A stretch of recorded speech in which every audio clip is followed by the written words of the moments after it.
Welcome to the Lose Weight, Live Life podcast. If you're someone who would do anything to lose weight, yet finds it impossible to stick to a diet, to eat less, or just what you think you should, this podcast is for you. I am your host, certified life and weight mindset coach, Clair MACKENZIE. Listen in to learn how to stop overeating, lose weight for the last time, and create a relationship with food and yourself that you love, all without diet deprivation and self-sabotage.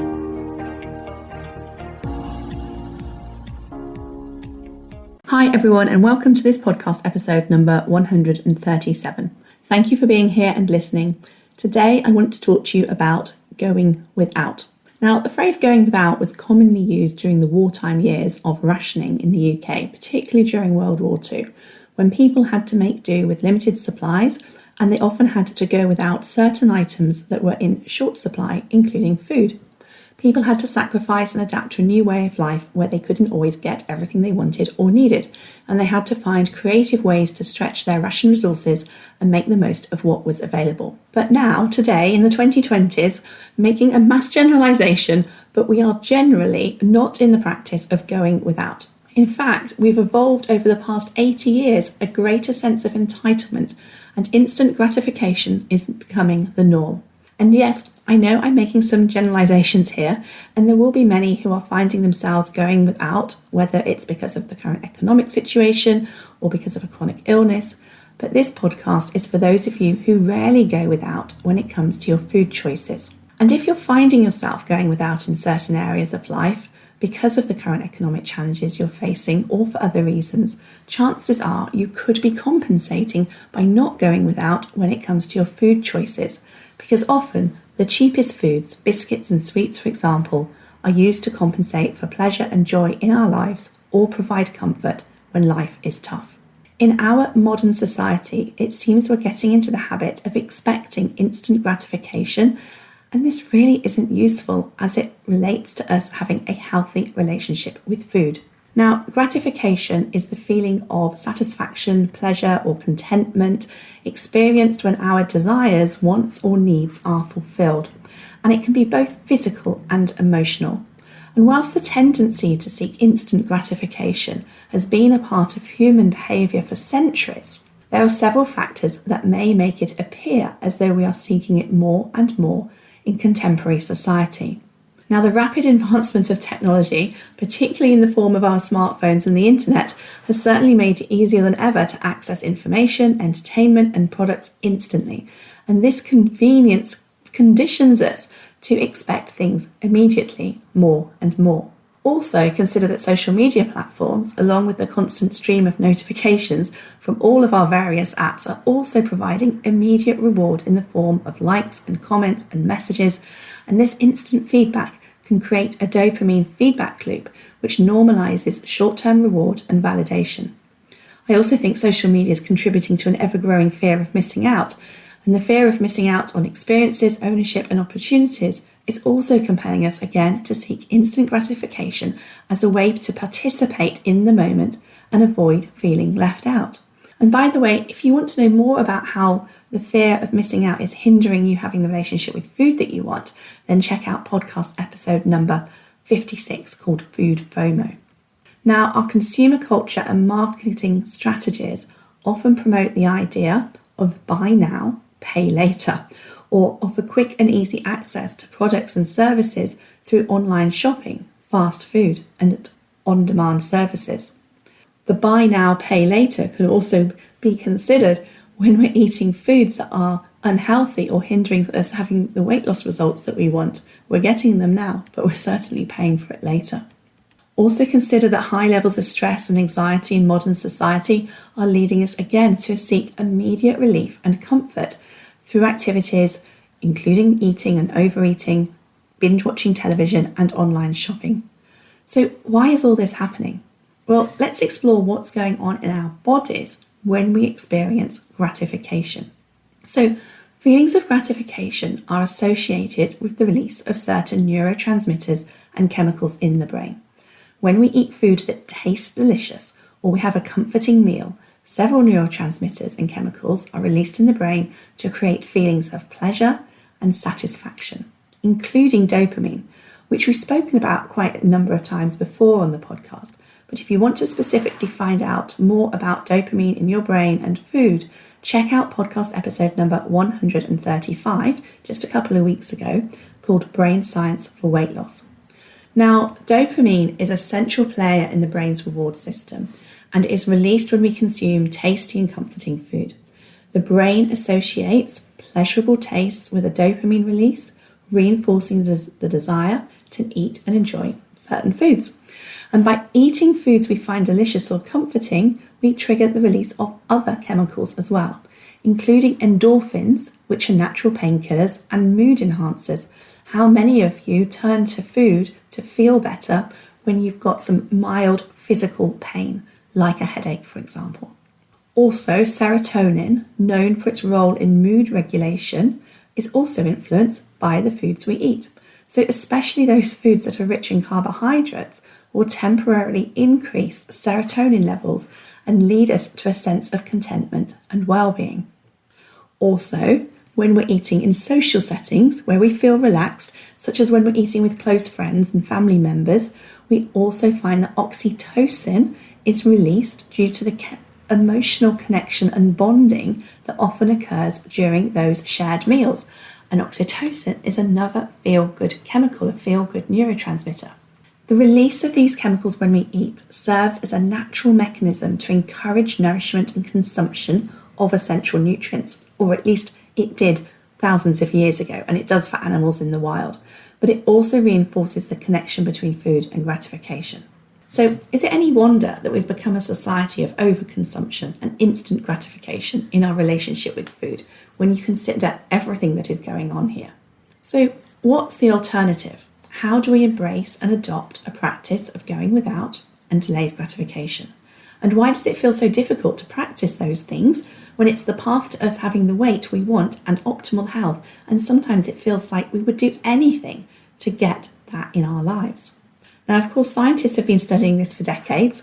You may be familiar with the marshmallow test. So the marshmallow test is a famous psychological experiment that was conducted by Walter Mischel in the late 1960s and early 70s.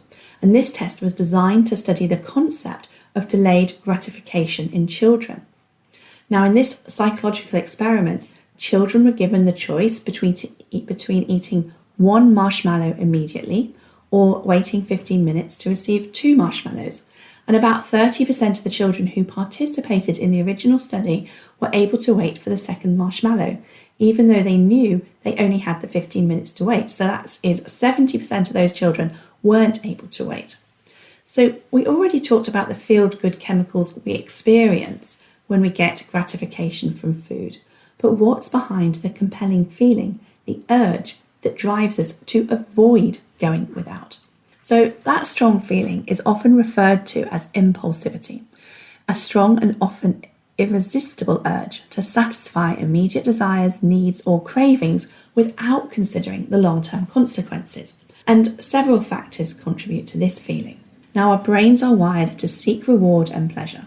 The limbic system, I've spoken about this before, which is associated with emotions and pleasure, can override the prefrontal cortex when making decisions in the moment, which is the part of our brain responsible for rational decision making and impulse control.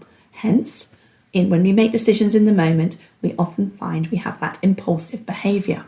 Now, evolutionarily, seeking immediate rewards such as food, shelter or safety was essential for survival. And this instinct meant that we prioritised our immediate needs over long-term goals, and that worked well for us when we were living in a world where we were aiming to survive, not in today's world where we're aiming to thrive. Also, stress, anxiety and boredom and other emotional states can increase that desire for instant gratification to alleviate the discomfort or negative emotions quickly. Remember the positive neurotransmitter, those chemicals that created all of those feel-good feelings that I just spoke about a few minutes ago. If we have the option of feeling stress, anxiety or boredom, or feeling those emotions of pleasure and comfort and connection created by those neurotransmitters when we eat food, is it any wonder we turn to eat something or to see what's in the fridge when we're feeling stressed or bored? But also consider that we're not just making the choice between feeling normal or being on an even keel and experiencing those positive chemicals, the effect of that gratification. Because once we feel the urge or that compulsion, we're actually sort of at a below negative level. And when we consciously choose to resist instant gratification and delay it in favour of a long-term goal or a more prudent choice, we're often left with a mix of uncomfortable emotions and feelings. And these might include frustration, because it's normal to feel frustrated when we deny ourselves something we desire in the moment.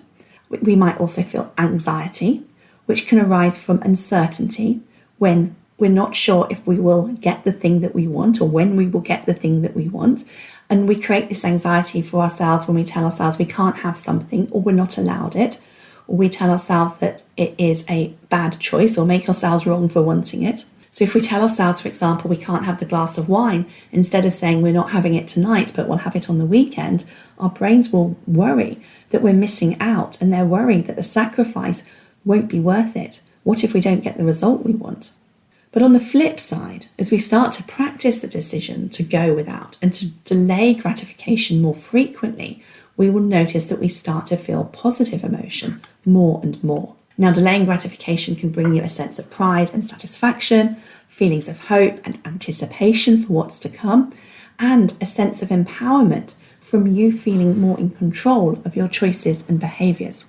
And then over time, as you see the positive outcomes of your delayed gratification efforts, you may experience a sense of contentment and fulfillment and the longer term satisfaction. So the mix of emotions you experience when resisting instant gratification can be complex and may evolve over time. And whilst it can be challenging to forego immediate pleasures, the positive emotions associated with achieving long-term goals will of course outweigh the temporary discomfort of delaying gratification. Additionally, practicing self-control, going without, and delaying gratification will lead to personal growth and a greater sense of freedom, which will lead to enhanced overall well-being. So how do you set yourself up to practice going without more? Well, start with having clear goals. Define your long-term and short-term goals. Have a clear sense of what you want to achieve that can motivate you to exercise self-control in the pursuit of those goals. Also practice a form of mindfulness. My go-to mindful practice is journaling daily, and I sometimes practice meditation, but it's not as consistent as my journaling practice. So even having a practice of breathing exercises just for a few minutes can help you become more aware of your thoughts, emotions, and impulses, which will give you greater control over them. It's also useful to identify your triggers. When you recognize the situations, emotions, or stressors that tend to trigger impulsive behavior, you can develop strategies to manage them more effectively. And creating the practice of delaying immediate rewards by setting a waiting period is something that can also be helpful. And in the Lose Weight, Live Life Academy, we do this through the urge jar work and through the practice of deciding to put the food that we desire in the moment on our plan for a future day, which could be tomorrow or the weekend or another specific time. It's also easier to practice going without when you have the routines and habits that promote self-regular control. Regular exercise as well, adequate sleep, staying hydrated will all help you regulate your mood and energy levels, making it easier to resist temptations.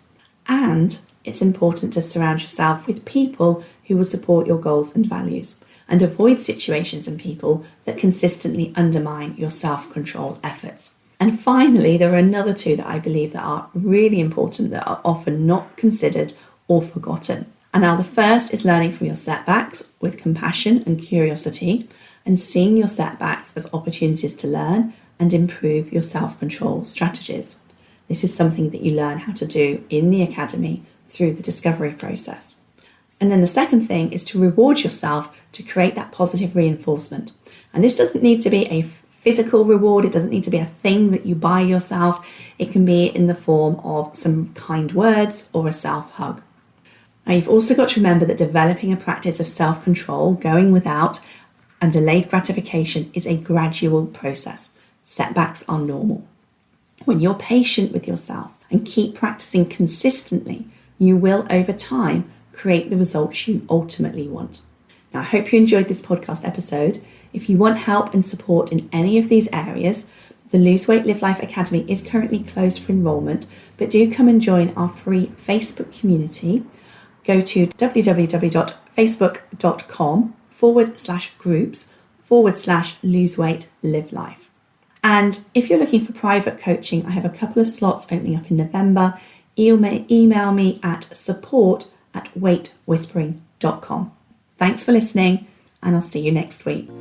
If you enjoyed listening to this podcast and are ready to live a more intentional life, lose weight as a part of that journey, and create a relationship with food and yourself that you love, then I would be honoured to have you join the Lose Weight Live Life Academy membership and coach with me. The programme offers different levels of support to suit you, including self-paced learning, twice weekly calls, private coaching, an amazingly caring community, and lots more. Find out all the details about when and how you can join at www.thebestyou.coach/coaching.